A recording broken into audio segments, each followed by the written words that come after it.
Welcome to smart syllabus ವಿದ್ಯಾರ್ಥಿಗಳೇ. ಇವತ್ತು ನಾವು ನಿಮ್ಮ 8ನೇ ತರಗತಿಯ ಗಣಿತ ಭಾಗವೊಂದರ 3ನೇ ಒಂದು ಅಧ್ಯಾಯವಾದ ಒಂದು ಚರಾಕ್ಷರವುಳ್ಳ ರೇಖಾತ್ಮಕ ಸಮೀಕರಣಗಳು ಈ ಅಧ್ಯಾಯವನ್ನ ಪ್ರಾರಂಭ ಮಾಡೋಣ. ಸೊ ವಿದ್ಯಾರ್ಥಿಗಳು, ಈ ಒಂದು ಅಧ್ಯಾಯ ನಿಮ್ಮ 7th ಸ್ಟ್ಯಾಂಡರ್ಡ್ ನ ಒಂದು ಕಂಟಿನ್ಯೂಷನ್ ಪಾಠ ಅಂತ ತಾವಿಲ್ಲಿ ಹೇಳ್ಬೋದು. ಸೊ ತಾವೇನೇನು ಬೀಜಗಣಿತದಲ್ಲಿ ಈಗಾಗಲೇ ನಿಮ್ಮ 7th ಸ್ಟ್ಯಾಂಡರ್ಡ್ ಕಲ್ಕೊಂಡಿದ್ದೀರಲ್ಲ, ಸೊ ಅದರ ಮುಂದುವರೆದ ಭಾಗವೇ ಈ ಒಂದು ಚರಾಕ್ಷರಗಳ ರೇಖಾತ್ಮಕ ಸಮೀಕರಣಗಳು. ಸೊ ಆ ಒಂದು ನೀವು 7th ಸ್ಟ್ಯಾಂಡರ್ಡ್ ಕಲ್ತಿರುವಂತ ಒಂದು ಐಡಿಯಾವನ್ನು ಉಪಯೋಗ ಮಾಡಿಕೊಂಡು ತಾವಿಲ್ಲಿ ನೆಕ್ಸ್ಟ್ ಲೆವೆಲ್ ನ ಬೀಜಗಣಿತವನ್ನ ಕಲಿಯಲಿದ್ದೀರಿ. ಸೊ ಇದು ಬೀಜಗಣಿತದ ಮುಂದಿನ ಒಂದು ಹಂತ. ಈಗಾಗಲೇ ಒಂದು ಸ್ಟೆಪ್ ಅನ್ನ ತಾವು ಈಗಾಗಲೇ ಏರಿದ್ದೀರಾ. 6th standard 7th standard 2 step ಏರಿದ್ದೀರಾ. ಇವತ್ತು 3ನೇ ಸ್ಟೆಪ್ ನ ಒಂದು ಬಾರಿ. ಸೊ ಈ ಸ್ಟೆಪ್ ಅನ್ನು ಸಹ ತಾವು ನಮ್ಮ ಚಾನಲ್ ಜೊತೆ ಇಟ್ಕೊಂಡು ಪ್ರತಿಯೊಂದು ವಿಡಿಯೋನ ಗಮನವಿಟ್ಟು ನೋಡಿ ತಾವು ಈಸಿಯಾಗಿ ಇದನ್ನ ದಾಟಿ ಹೋಗಬಹುದು. ಎಲ್ಲ ವಿಡಿಯೋವನ್ನ ಗಮನವಿಟ್ಟು ನೋಡಿ, ಪಾಯಿಂಟ್ಗಳನ್ನ ನೋಟ್ ಡೌನ್ ಮಾಡ್ಕೊಳ್ಳಿ. ಅಲ್ಲದೆ ಇಂಥ ವಿಡಿಯೋಗಳು ಕಂಟಿನ್ಯೂಸ್ ಆಗಿ ನಮ್ಮ ಚಾನಲ್ ಅಲ್ಲಿ ಬರ್ತಾ ಇರುತ್ತವೆ. ಅದಕ್ಕಾಗಿ ಚಾನಲ್ ಸಬ್ಸ್ಕ್ರೈಬ್ ಮಾಡ್ಕೊಳ್ಳಿ, ಬೆಲ್ ಐಕಾನ್ ಒತ್ತಿ, ನಿಮ್ಮ ಫ್ರೆಂಡ್ಸ್ಗೂ ಸಹ ವಿಡಿಯೋಗಳ ಬಗ್ಗೆ ತಿಳಿಸಿ. ಸೊ ನಮ್ಮ ಒಂದು ಚಾನಲ್ ಅಲ್ಲಿ ನಿಮ್ಮ 8th ಸ್ಟ್ಯಾಂಡರ್ಡ್ ಹೆಲ್ಪ್ ಆಗುವಂತ ಬಹಳಷ್ಟು ಗಣಿತ ವಿಜ್ಞಾನದ ವಿಡಿಯೋಗಳಿವೆ. ಅವುಗಳೆಲ್ಲ ಚೆಕ್ ಮಾಡ್ಕೊಂಡು ನಿಮ್ಮ ಒಂದು ಅಭ್ಯಾಸನ ಬೆಸ್ಟ್ ಮಾಡ್ಕೋಬೇಕು. ಆ ಎಲ್ಲಾ ವಿಡಿಯೋಗಳ ಲಿಂಕ್ ಕೆಳಗೆ ಡಿಸ್ಕ್ರಿಪ್ಷನ್ ಇರ್ತದೆ, ಅಲ್ಲಿಂದ ಪಡ್ಕೊಂಡು ತಾವು ಇದನ್ನ ತಿಳ್ಕೋಬಹುದು. ಓಕೆ, ಬನ್ನಿ ಇವತ್ತು ಈ ಒಂದು ಹೊಸ ಅಧ್ಯಾಯವನ್ನ ಪ್ರಾರಂಭಿಸೋಣ.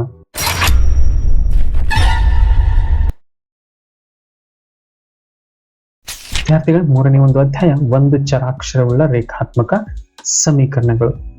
ಸೊ ಈಗಾಗಲೇ ಈ ರೇಖಾತ್ಮಕ ಸಮೀಕರಣಗಳ ಇದರ ಒಂದು ಐಡಿಯಾವನ್ನು ತಾವು ತಿಳ್ಕೊಬೇಕಪ್ಪ ಅಂತಂದ್ರೆ ನಿಮ್ಮ 7th ಸ್ಟ್ಯಾಂಡರ್ಡ್ ನಲ್ಲಿ ತಿಳಿದುಕೊಂಡಂತ ಬೀಜಗಣಿತದ ಕಾಮನ್ ಸೆನ್ಸ್ ಅನ್ನು ನಾವಿಲ್ಲಿ ಉಪಯೋಗ ಮಾಡ್ಕೋಬೇಕು. ಅದೇನಪ್ಪಾ ಅಂತಂದ್ರೆ ಬೀಜಗಣಿತ ಇದು ಗಣಿತದ ಒಂದು ಇಂಪಾರ್ಟೆಂಟ್ ಆದಂತ ಒಂದು ಭಾಗ. ಸೊ ಬೀಜ ಗಣಿತ ಇದನ್ನ ತಿಳ್ಕೊಳ್ಳಿಕ್ಕೆ ಕೆಲವೊಂದು ಎಕ್ಸಾಂಪಲ್ ಗಳನ್ನ ತಾವು ಈಗಾಗಲೇ ನಿಮ್ಮ 7th ನಲ್ಲಿ ತಿಳ್ಕೊಂಡಿದ್ದೀರಾ. ನೆನಪಿರ್ಬೇಕಲ್ಲ, ಕೆಲವೊಂದು ಶಬ್ದಗಳು ಬೀಜಾಕ್ಷರ ಆಗಿರ್ಬೋದು, ಅಥವಾ ಬೀಜ ಪದಗಳಾಗಿರ್ಬಹುದು, ಬೀಜೋಕ್ತಿಗಳಾಗಿರಬಹುದು. ಇವೆಲ್ಲ ಒಂದು ಅರ್ಥವನ್ನು ತಾವು ಈಗಾಗಲೇ ನಿಮ್ಮ 7th ಸ್ಟ್ಯಾಂಡರ್ಡ್ 6th ಸ್ಟ್ಯಾಂಡರ್ಡ್ ಚೆನ್ನಾಗಿ ತಿಳ್ಕೊಂಡಿದ್ದೀರಾ. ಇವತ್ತು ಅದರೊಂದು ಮುಂದುವರಿದ ಭಾಗ.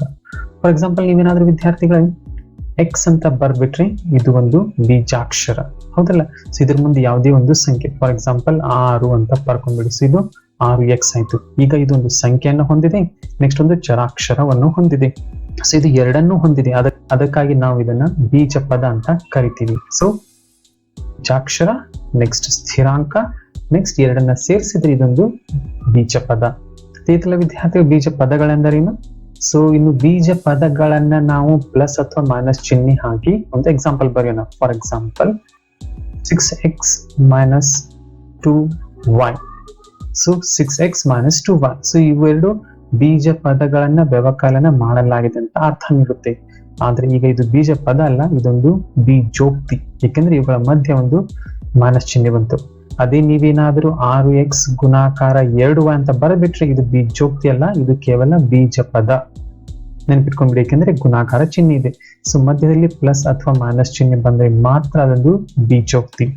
ನೆಕ್ಸ್ಟ್ ಬೀಜ ಪದಗಳಲ್ಲಿ ನಿಮ್ಮ 7th ಸ್ಟ್ಯಾಂಡರ್ಡ್ ಅಲ್ಲಿ ಏಕಪದ, ದ್ವಿಪದ, ತ್ರಿಪದ, ಈ ರೀತಿ ಬೇರೆ ಬೇರೆ ತಾವು ಅರ್ಥಗಳನ್ನ ಈಗಾಗಲೇ ಚೆನ್ನಾಗಿ ತಿಳಿದುಕೊಂಡಿದ್ದೀರಾ, ಹೌದಲ್ಲ. ಸರಿ ನೋಡಿ, ಕೆಲವೊಂದು ಬೀಜೋಕ್ತಿಗಳ ಎಕ್ಸಾಂಪಲ್ ನ ಸಹ ಇಲ್ಲಿ ನೀಡಲಾಗಿದೆ. ಸೊ 5x ಆಗಿರ್ಬೋದು, 2x - 3 ಆಗಿರ್ಬೋದು, 3x + 5. ಸೊ ಇದೊಂದು ಬೀಜೋಕ್ತಿ. ನೆಕ್ಸ್ಟ್ 2x + 5, ಇದು ಸಹ ಒಂದು ಬೀಜೋಕ್ತಿ. ಅದೇ ರೀತಿ ನೋಡಿ xyz + x + y + z. So ಇದು ಸಹ ಒಂದು ಬೀಜೋಕ್ತಿ. ಸೊ ಇವೆಲ್ಲ ಬೀಜೋಕ್ತಿಗಳ ಕೆಲವೊಂದು ಉದಾಹರಣೆಗಳು.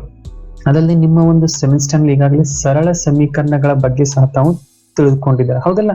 ಸೊ ಇದು ನೋಡಿ 5x = 25. ಇದೊಂದು ತುಂಬಾ ಸರಳವಾದಂತ ಒಂದು ಸಮೀಕರಣ. ಅದಲ್ಲದೆ 2x - 3 = 9. ಸೊ ಇದು ಸಹ ಒಂದು ಸಮೀಕರಣ. ಸೊ ಬೀಜೋಕ್ತಿ ಹಾಗೂ ಸಮೀಕರಣಗಳ ಮಧ್ಯದಲ್ಲಿರುವಂತಹ ಒಂದು ವ್ಯತ್ಯಾಸ ಏನಪ್ಪಾ ಅಂತಂದ್ರೆ ವಿದ್ಯಾರ್ಥಿಗಳೇ, ತಾವೇನಾದ್ರೂ ಜಸ್ಟ್ 2x - 3 ಅಂತ ಬರ್ಬಿಟ್ರೆ ಇದು ಒಂದು ಬೀಜೋಕ್ತಿ. ಇದನ್ನ ಸಮೀಕರಣವಾಗಿ ಪರಿವರ್ತಿಸಬೇಕಪ್ಪ ಅಂತಂದ್ರೆ ತಾವಿಲ್ಲಿ ಒಂದು ಸಮ ಚಿಹ್ನೆಯನ್ನ ಹಾಕಬೇಕು. ಇದು ಇಂಪಾರ್ಟೆಂಟ್. ನೆಕ್ಸ್ಟ್ ಯಾವ ಸಂಖ್ಯೆ ಬರೀತಾರೆ ಡಿಪೆಂಡ್ಸ್. ಸೊ ಇದೊಂದು ಬೀಜೋಕ್ತಿ ಮೇಲೆ ಅವಲಂಬಿಸಿರುತ್ತೆ. ಸೊ ಈಗ 2x - 3 = 9. ಸೊ ಸರಿ, 9 ಅಂತ ಬಂದ್ಬಿಡ್ತು. ಇದು ವಿದ್ಯಾರ್ಥಿಗಳೇ ಇದು ಸಮೀಕರಣ. ಇದು ಬೀಜೋಕ್ತಿ ಅಲ್ಲ, ಇದೊಂದು ಸಮೀಕರಣ. ಹಾಗಾದ್ರೆ ಸಮೀಕರಣದಲ್ಲಿ ನಾವು ಯಾವಾಗಲೂ ಸಮ ಚಿಹ್ನೆಯನ್ನ ಬಳಸ್ತೀವಿ. ನೆನ್ಪಿಟ್ಕೊಳ್ಳಿ, ಸಮ ಚಿಹ್ನೆಯನ್ನ ಬಳಸ್ತೀವಿ. ಸೊ ಇಲ್ಲಿ ಪದೋಕ್ತಿಗಳನ್ನ ಬಳಸೋದಿಲ್ಲ, ಇಲ್ಲಿ ನಾವು ಸಮ ಚಿಹ್ನೆಯನ್ನ ಬಳಸ್ತೀವಿ. ಇನ್ನೊಂದು ಎಕ್ಸಾಂಪಲ್ ಇಲ್ಲಿ ಕೊಟ್ಟಿದ್ದಾರೆ ನೋಡಿ, 6z + 10 = ನೋಡಿ ಈಕ್ವಾಲಿಟಿ ಇದೆಯಲ್ಲ. ಸೊ ಈ ಈಕ್ವಲ್ ಟನ್ನ ಬಿಟ್ಟು ನೀವೇನಾದರೂ ಇದನ್ನು ಜಸ್ಟ್ 6z ಪ್ಲಸ್ 10 ನೆಕ್ಸ್ಟ್ ಈ -2 ಅಂತ ಬರ್ಬಿಟ್ರೆ ಇದು ಸಮೀಕರಣ ಅಲ್ಲ, ಇದು ಕೇವಲ ಒಂದು ಬೀಜ ಪದೋಕ್ತಿ. ಇದೆಲ್ಲ ಬೀಜ ಪದೋಕ್ತಿ ಹಾಗೂ ಸಮೀಕರಣಗಳ ಮಧ್ಯದಲ್ಲಿ ವ್ಯತ್ಯಾಸ, ಸಮೀಕರಣದಲ್ಲಿ ಈಕ್ವಲ್ ಚಿಹ್ನೆ ಇರುತ್ತೆ, ಇಲ್ಲಿ ಈಕ್ವಲ್ ಚಿಹ್ನೆ ಇರುವುದಿಲ್ಲ. ಇದೆಲ್ಲ ವಿದ್ಯಾರ್ಥಿಗಳು ಇದು ಸಮೀಕರಣ. ಇನ್ನು ನೆಕ್ಸ್ಟ್ ಏನಪ್ಪಾ ಅಂತಂದ್ರೆ ನಿಮ್ಮೊಂದು ಟೆಕ್ಸ್ಟ್ ಬುಕ್ ನಲ್ಲಿ ಪಾಠದ ಹೆಡ್ಡಿಂಗ್ ಒಂದು ಚರಾಕ್ಷರವುಳ್ಳ ರೇಖಾತ್ಮಕ ಸಮೀಕರಣ. ಸೊ ನಮಗೆ ಈಗಾಗಲೇ ಸಮೀಕರಣದ ಬಗ್ಗೆ ಐಡಿಯಾ ಬಂದ್ಬಿಡ್ತು, ಅದರಲ್ಲಿ ಈಕ್ವಲ್ ಚಿಹ್ನೆ ಇರಬೇಕು. ಹಾಗಾದ್ರೆ ಇದರ ಅರ್ಥ ಏನು? ಒಂದು ಚರಾಕ್ಷರವುಳ್ಳ. ಸೊ ಒಂದು ಚರಾಕ್ಷರವುಳ್ಳ ಅಂತಂದ್ರೆ ಏನು ಇದನ್ನು ತಿಳ್ಕೊಳ್ಳೋಣ. ಇಲ್ಲಿ ಕೆಲವೊಂದು ಎಕ್ಸಾಂಪಲ್ ಇವೆ ನೋಡಿ. ಸೊ ನೋಡಿ ವಿದ್ಯಾರ್ಥಿ, ಒಂದು ಬೆಸ್ಟ್ ಎಕ್ಸಾಂಪಲ್ ನ ನೀಡಲಾಗಿದೆ. 2xy plus 5. ಸೊ ಇದನ್ನ ಬಾಕ್ಸ್ ಹಾಕೊಂಡ್ಬಿಡಿ. ಈಗ 2 ಒಂದು ಸ್ಥಿರ ಸಂಖ್ಯೆ, ಇದೊಂದು ಸ್ಥಿರಾಂಕ. ನೆಕ್ಸ್ಟ್ x ಒಂದು ಚರಾಕ್ಷರ, y ಸಹ ಒಂದು ಚರಾಕ್ಷರ. ಇದರ ಅರ್ಥ ಈ ಒಂದು ಬೀಜ ಪದೋಕ್ತಿಯು 2 ಚರಾಕ್ಷರಗಳನ್ನ ಹೊಂದಿದೆ. ಆದ್ರೆ ನಮ್ಮ ಒಂದು ಅಧ್ಯಾಯದ ಹೆಡ್ಡಿಂಗ್ ಒಂದು ಚರಾಕ್ಷರವುಳ್ಳ ರೇಖಾತ್ಮಕ ಸಮೀಕರಣ. ನಾವು ಈ ಒಂದು ಅಧ್ಯಾಯದಲ್ಲಿ ಕೇವಲ ಒಂದೇ ಪ್ರಕಾರದ ಚರಾಕ್ಷರಗಳಿರುವಂತಹ ಸಮೀಕರಣಗಳ ಬಗ್ಗೆ ಮಾತ್ರ ನಾವು ಅಭ್ಯಾಸ ಮಾಡಲಿದ್ದೀವಿ. ಫಾರ್ ಎಕ್ಸಾಂಪಲ್ ಇಲ್ಲಿ ನೋಡಿ, 2x ಪ್ಲಸ್ 1. 2 ಒಂದು ಸ್ಥಿರಾಂಕ, 1 ಸಹ ಒಂದು ಸ್ಥಿರಾಂಕ, ಆದ್ರೆ x ಇದು ಒಂದೇ ಒಂದು ಚರಾಕ್ಷರ. ಸೊ ಇದು ಒಂದು ಚರಾಕ್ಷರವುಳ್ಳ ಒಂದು ಬೀಜ ಪದೋಕ್ತಿ. ಅದೇ ರೀತಿ ಇದು ಸಹ ಒಂದು ಚರಾಕ್ಷರವುಳ್ಳ ಬೀಜ ಪದೋಕ್ತಿ. Next 12 - 5z.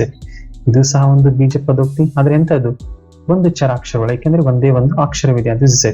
ಸೊ ತಾವು ಇಲ್ಲಿ ಸಹ ನೋಡ್ಬೋದು x ಅನ್ನುವಂತ ಒಂದೇ ಒಂದು ಅಕ್ಷರ ಇದೆ. ಸೊ ಇದು ಸಹ ಒಂದು ಬೀಜ ಪದೋಕ್ತಿ, ಇಂತಹದ್ದು ಒಂದು ಚರಾಕ್ಷರವುಳ್ಳ ಬೀಜ ಪದೋಕ್ತಿ. ಇನ್ನು ಒಂದು ಚರಾಕ್ಷರವುಳ್ಳ ಬೀಜ ಪದೋಕ್ತಿ ಅರ್ಥ ತಿಳಿಯಿತು. ಇನ್ನು ನೆಕ್ಸ್ಟ್ ಯಾವ ಶಬ್ದಪ್ಪ ಅಂತಂದ್ರೆ ರೇಖಾತ್ಮಕ. ಸೊ ಒಂದು ಚರಾಕ್ಷರವುಳ್ಳ ರೇಖಾತ್ಮಕ ಸಮೀಕರಣ ನಾವು ಅಭ್ಯಾಸ ಮಾಡ್ತಿರೋಂಥದ್ದು ಘಟಕ. ಸೊ ಈ ರೇಖಾತ್ಮಕ ಎಂದರೇನು ಇದನ್ನ ನಾವೀಗ ತಿಳ್ಕೋಬೇಕು. ವಿದ್ಯಾರ್ಥಿ ತಾವೆಲ್ಲ ಈ ಒಂದು ಪದೋಕ್ತಿಗಳನ್ನ ಒಂದ್ ಬಾರಿ ಮತ್ತೊಮ್ಮೆ ಗಮನಿಸಿ. ಇಲ್ಲಿ ನೋಡಿ, 2x ಪ್ಲಸ್ 1. ಸೊ x ಒಂದು ಚರಾಕ್ಷರ, ಸೊ ಒಂದು ಚರಾಕ್ಷರವುಳ್ಳ ಇದೊಂದು ಬೀಜ ಪದೋಕ್ತಿ. ಈಗ x ನ ಘಾತ ಸೂಚಿ ಎಷ್ಟು? ಈಗಾಗಲೇ ತಾವು ಘಾತಾಂಕಗಳ ಬಗ್ಗೆ ತಮ್ಮ ಸೆಮಿಸ್ಟರ್ ನಲ್ಲಿ ತಿಳಿದುಕೊಂಡಿದ್ದೀರಾ, ಹೌದಲ್ಲ? ಸೊ x ನ ಘಾತ ಸೂಚಿ, ಇದರ ಅರ್ಥ x ನ ಇಲ್ಲಿ ಒಂದು ತಲೆ ಮೇಲಿರುವಂತ ಸಂಖ್ಯೆ, ಯಾವುದೇ ಒಂದು ಸಂಖ್ಯೆ ಇಲ್ಲಪ್ಪ ಅಂತಂದ್ರೆ ನಾವಿಲ್ಲಿ 1 ಅಂತ ತಿಳಿದುಕೊಳ್ತೀವಿ. ಸೊ ಇದರ ಅರ್ಥ x ನ ಒಂದು ಘಾತ ಸೂಚಿ 1. ಅದೇ ರೀತಿ ಈ ಒಂದು ಸಮೀಕರಣ ನೋಡಿ, ಇದು 3y - z. ಸೊ y ನ ಒಂದು ಘಾತ ಸೂಚಿ ಇದು ಸಹ 1. ಸೊ ಯಾವ ಒಂದು ಚರಾಕ್ಷರದ ಘಾತ ಸೂಚಿ 1 ಒಂದೇ ಒಂದು ಚರಾಕ್ಷರ ಇರಬೇಕು, ಅದು ಮೊದಲನೇ ಒಂದು ಕಂಡೀಷನ್. ಎರಡನೇ ಒಂದು ಕಂಡೀಷನ್, ಆ ಚರಾಕ್ಷರದ ಘಾತ ಸೂಚಿ 1 ಆಗಿರಬೇಕು ಅಂದಾಗ ಮಾತ್ರ ಅದು ರೇಖಾತ್ಮಕ ಸಮೀಕರಣ. ಇದೆಲ್ಲ ವಿದ್ಯಾರ್ಥಿಗಳು ಇಲ್ಲಿ ನೋಡಿ ಕೆಲವೊಂದು ಎಕ್ಸಾಂಪಲ್ ಇದೆ ನೋಡಿ. x² ಪ್ಲಸ್ 1 x², ಇದರ ಅರ್ಥ ಇದರ ಘಾತ ಸೂಚಿ 2. ಕಂಡೀಷನ್ ಏನ್ ಹೇಳುತ್ತೆ? ರೇಖಾತ್ಮಕ ಸಮೀಕರಣ ಅದು 1 ಅನ್ನುವಂತ ಘಾತ ಸೂಚಿ ಇರಬೇಕು. ಇದು ರೇಖಾತ್ಮಕ ಸಮೀಕರಣ ಅಲ್ಲ. ಅದೇ ರೀತಿ ಎರಡನೇ ಸಮೀಕರಣ ನೋಡಿ, y ನ ಘಾತ ಸೂಚಿ 1 ಪ್ಲಸ್ y². ಸೊ ಇದರ ಘಾತ ಸೂಚಿ 2. ಅದಕ್ಕಾಗಿ ಇದು ಸಹ ಒಂದು ರೇಖಾತ್ಮಕ ಸಮೀಕರಣ ಅಲ್ಲ. ಇದರ ಅರ್ಥ ಏನು? ಆ ಒಂದು ಬೀಜ ಪದೋಕ್ತಿ ಆಗಲಿ ಅಥವಾ ಬೀಜ ಸಮೀಕರಣ ಆಗಲಿ, ಆ ಸಮೀಕರಣಗಳಲ್ಲಿರುವಂತಹ ಬೀಜಾಕ್ಷರ ಅಂತೂ ಒಂದೇ ಪ್ರಕಾರದಿರಬೇಕು. ಸೊ ಒಂದೇ ಪ್ರಕಾರದ ಇದೆ, ಪ್ಲಸ್ ಹೈಯೆಸ್ಟ್ ಆಗಿರುವಂತ ಅದರ ಒಂದು ಘಾತ ಸೂಚಿ 1 ಆಗಿರಬೇಕು. ಯಾವ್ದಾದ್ರೂ ಒಂದು ಚರಾಕ್ಷರದ ಘಾತ ಸೂಚಿ 1ಕ್ಕಿಂತ ಹೆಚ್ಚು ಇತ್ತಪ್ಪ ಅಂತಂದ್ರೆ ಅದು ರೇಖಾತ್ಮಕ ಸಮೀಕರಣ ಅಲ್ಲ. ಸೊ ಇಲ್ಲಿ ಸಹ ನೋಡ್ಬೋದು z z z ಒಂದೇ ಪ್ರಕಾರದ ಒಂದು ಚರಾಕ್ಷರಗಳಿವೆ, ಆದ್ರೆ ಹೈಯೆಸ್ಟ್ ಪವರ್ 3. ಸೊ ಇದು ಸಹ ಒಂದು ರೇಖಾತ್ಮಕ ಸಮೀಕರಣ ಅಲ್ಲ. ಇದೆಲ್ಲ ವಿದ್ಯಾರ್ಥಿ ರೇಖಾತ್ಮಕ ಸಮೀಕರಣ ಅಂದ್ರೆ ಒಂದು ಚರಾಕ್ಷರವುಳ್ಳ ರೇಖಾತ್ಮಕ ಸಮೀಕರಣ. ಒಂದು ಎಕ್ಸಾಂಪಲ್ ಬರೀತೇನೆ ನೋಡಿ, 3y - 8. ಸೊ y ಒಂದು ಚರಾಕ್ಷರವುಳ್ಳ, ಘಾತ ಸೂಚಿ 1. ಸೊ ಒಂದು ಚರಾಕ್ಷರವುಳ್ಳ ರೇಖಾತ್ಮಕ ಆಯ್ತು. ಇದು ಸಮೀಕರಣವೆಂದರೆ ಅಲ್ಲಿ ಈಕ್ವಲ್ ಚಿಹ್ನೆ ಹಾಕಿ ಯಾವುದೋ ಒಂದು ಸಂಖ್ಯೆ ಇರುತ್ತೆ. ಸೊ ಇದು ಒಂದು ಚರಾಕ್ಷರವುಳ್ಳ ರೇಖಾತ್ಮಕ ಸಮೀಕರಣ. ಇದೆಲ್ಲ ವಿದ್ಯಾರ್ಥಿ ಪಾಠದ ಒಂದು ಹೆಡ್ಡಿಂಗ್. ಸೊ ಇದನ್ನ ಚೆನ್ನಾಗಿ ನೆನಪಿಟ್ಕೊಂಡ್ಬಿಡಿ. ಸೊ ಸಮೀಕರಣ ಎಂದರೇನು ತಿಳಿಯಿತು. ಹೀಗೆ ಸಮೀಕರಣದಲ್ಲಿ ಕೆಲವೊಂದು ಭಾಗಗಳನ್ನ ಮುಂದಿನ ಒಂದು ಪುಟದಲ್ಲಿ ನೀಡಲಾಗಿದೆ, ಅವುಗಳನ್ನ ತಿಳಿದುಕೊಂಡು ಡೈರೆಕ್ಟ್ ಆಗಿ ನಾವು ಅಭ್ಯಾಸಕ್ಕೆ ಹೋಗೋಣ ಬನ್ನಿ. ಇಲ್ಲಿ ನೋಡಿ ವಿದ್ಯಾರ್ಥಿಗಳು, 2x - 3 = 7. ಸೊ ಇಲ್ಲಿ ಇರುವುದು ಒಂದೇ ಒಂದು ಚರಾಕ್ಷರ ಪ್ಲಸ್ ಅದರ ಘಾತ ಸೂಚಿ 1. ಸೊ ಇದು ಒಂದು ಚರಾಕ್ಷರವುಳ್ಳ ರೇಖಾತ್ಮಕ ಪ್ಲಸ್ ಈಕ್ವಲ್ ಚಿಹ್ನೆ ಸಹ ಇದೆ. ಸೊ ಇದು ಒಂದು ಚರಾಕ್ಷರವುಳ್ಳ ರೇಖಾತ್ಮಕ ಸಮೀಕರಣ. So 2x - 3 = 7. ಇವುಗಳ ಮಧ್ಯೆ ಇಲ್ಲಿ ಈಕ್ವಲ್ ಚಿಹ್ನೆ ಇರಲೇಬೇಕು. ಇನ್ನು ನೆಕ್ಸ್ಟ್ ಈ ಭಾಗ 2x - 3, ನಾವಿದನ್ನ ಈಕ್ವಲ್ ಚಿಹ್ನೆ ಎಡಭಾಗದಲ್ಲಿರುವುದರಿಂದ ಇದನ್ನು ಎಡಭಾಗದ ಹಾಗೂ ಇದು ಬಲಭಾಗದಲ್ಲಿರುವುದರಿಂದ ಇದನ್ನು ನಾವು ಬಲಭಾಗದ ಭಾಗ ಅಂತ ಕರಿತೀವಿ. ತಾವು ನೋಡಬಹುದು ಎಡಗಡೆ 2x - 3, ಅದೇ ರೀತಿ ಬಲಗಡೆ 7 ಅಂತ ನೀಡಲಾಗಿದೆ. ಸೊ ಇದು ಒಂದು ಸಮೀಕರಣದ ಭಾಗ. ಅಲ್ಲದೆ ನಮ್ಮ ಒಂದು ಈಸಿ ಪರಿಹಾರಕ್ಕಾಗಿ ವಿದ್ಯಾರ್ಥಿ ನಾವೇನ್ ಮಾಡ್ತೀವಿ, ಈ ಲೆಫ್ಟ್ ಸೈಡ್ ಇದೆಯಲ್ಲ, ನಾವಿದನ್ನ LHS ಅಂತ ಶಾರ್ಟ್ಕಟ್ ನಲ್ಲಿ ಬರ್ಕೊಳ್ತೀವಿ. ಇದರರ್ಥ ಲೆಫ್ಟ್ ಹ್ಯಾಂಡ್ ಸೈಡ್, ನಿಮ್ಮ ಎಡಗೈ ದಿಕ್ಕಿನಲ್ಲಿರುವಂತಹ ಒಂದು ಸಮೀಕರಣದ ಭಾಗ ಅಂತ ತಾವು ಇದನ್ನ ಹೇಳ್ಬೋದು, ಅಥವಾ LHS. ನಾರ್ಮಲ್ ಆಗಿ ಇದನ್ನ ಬಹಳಷ್ಟು ಜನ ಯೂಸ್ ಮಾಡ್ತಾರೆ. ಅದೇ ರೀತಿ ಇನ್ನು ಬಲಗಡೆ ಇರುವಂತಹ ಒಂದು ಭಾಗವನ್ನ RHS, ಇದರರ್ಥ ರೈಟ್ ಹ್ಯಾಂಡ್ ಸೈಡ್ ಅಂತ ನಾವು ಇದನ್ನ ಕರಿತೀವಿ. ಸೊ ಒಂದು ಸಮೀಕರಣದಲ್ಲಿ LHS ಇರುತ್ತೆ ಮತ್ತು RHS ಇರುತ್ತೆ. ಇವುಗಳ ಮಧ್ಯೆ ಈಕ್ವಲ್ ಚಿಹ್ನೆ ಇರುತ್ತೆ, ಇದನ್ನ ಮರಿಬಾರ್ದು. ಸೊ ಈಕ್ವಲ್ ಚಿಹ್ನೆ ಹಾಕಿದರೆ ಮಾತ್ರ LHS ಮತ್ತು RHS ಉಂಟಾಗುತ್ತೆ. ಈಕ್ವಲ್ ಚಿಹ್ನೆ ಹಾಕ್ಲಿಲ್ಲಪ್ಪ ಅಂತಂದ್ರೆ LHS ಮತ್ತು RHS ಎರಡು ಉಂಟಾಗೋದಿಲ್ಲ. ಈತಲ ವಿದ್ಯಾರ್ಥಿಗಳೇ, ಇದು ನಿಮಗೆ ಸಮೀಕರಣಗಳ ಬಗ್ಗೆ ಕಾಮನ್ ಆಗಿ ತಿಳಿದಿರಬೇಕು. ಈಗ ನಾವು ಸಮೀಕರಣಗಳನ್ನ ಯಾವ ರೀತಿ ಬಿಡಿಸ್ಕೋಬೇಕು, ಏನೇನು ಐಡಿಯಾಸ್ ಗಳನ್ನ ನಾವು ಯೂಸ್ ಮಾಡಬಹುದು ಅನ್ನೋದನ್ನ ನಾವು ಈಗ ಅಭ್ಯಾಸದಲ್ಲಿ ತಿಳಿದುಕೊಳ್ಳೋಣ. ಸೊ ನಾನ್ ಮಾಡೋಣ, ಇದರ ಒಂದು ಅಭ್ಯಾಸವನ್ನ ಮುಂದಿನ ವಿಡಿಯೋದಲ್ಲಿ ಪ್ರಾರಂಭ ಮಾಡೋಣ. ಸೊ ತಪ್ಪದೆ ಮುಂದಿನ ವಿಡಿಯೋ ನೋಡಿ, ಅಲ್ಲಿ ನಾವು ಅಭ್ಯಾಸವನ್ನ ಪ್ರಾರಂಭ ಮಾಡ್ತಾ ಇದೀವಿ. ಸೊ ಇಲ್ಲಿವರೆಗೆ ನಾವು ಬೇಸಿಕ್ಸ್ ಅನ್ನ ತಿಳಿದುಕೊಂಡಿದ್ವಿ. ಸೊ ಎಲ್ಲಾ ಬೇಸಿಕ್ಸ್ ಗಳನ್ನ ಮತ್ತೊಮ್ಮೆ ನೋಡಿ ಅಭ್ಯಾಸದ ಒಂದು ಸ್ಟಾರ್ಟಿಂಗ್ ಪಾಯಿಂಟ್ ನ ಕ್ಲಿಯರ್ ಮಾಡ್ಕೊಂಡ್ಬಿಡಿ. ಸೊ ಇಂಥ ಬಹಳಷ್ಟು ವಿಡಿಯೋ ನಮ್ಮ ಚಾನಲ್ ಬರ್ತಾ ಇರುತ್ತೆ, ಅದಕ್ಕಾಗಿ ಚಾನಲ್ ಸಬ್ಸ್ಕ್ರೈಬ್ ಮಾಡ್ಕೊಳ್ಳಿ, ಬೆಲ್ ಐಕಾನ್ ಒತ್ತಿ, ನಿಮ್ಮ ಫ್ರೆಂಡ್ಸ್ಗೂ ಸಹ ವಿಡಿಯೋಗಳ ಬಗ್ಗೆ ತಿಳಿಸಿ. ಮತ್ತೆ ಭೇಟಿಯಾಗೋಣ ಮುಂದಿನ ವಿಡಿಯೋದಲ್ಲಿ. ಅಲ್ಲಿಯವರೆಗೆ ಚೆನ್ನಾಗಿ ಓದಿ, ಚೆನ್ನಾಗಿ ಅಭ್ಯಾಸ ಮಾಡಿ.